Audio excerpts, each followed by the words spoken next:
Regards of the day to everyone. We, the ninth grade students of Divine Providence Convent High School, are here to present our model which converts the plastic waste to filament for 3D printers. We have come up with this idea which will help us reduce the plastic waste and also encourage recycling and reusing. So before this model gets trained, let us explain about it.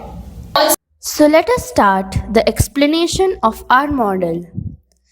Here we have taken thin strips of plastic bottle which will further be converted into a filament with the help of our presentation. By supplying electricity to the circuit, the heatant gets heated. After it getting heated, we need to insert the thin plastic strip into the extruder. Now the plastic starts melting. After reaching 200 degrees Celsius, the heat controller breaks down the circuit and it starts cooling with the help of the exhaust fan. After decreasing to about 180 degrees Celsius, it starts heating once again. When the plastic is melted, it is converted into filament.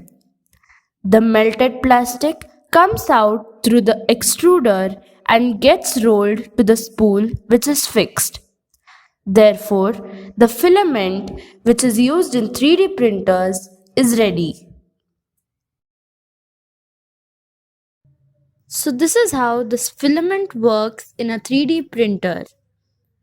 Basically, our main aim is to reduce the plastic waste by converting it into filaments used in the 3D printers.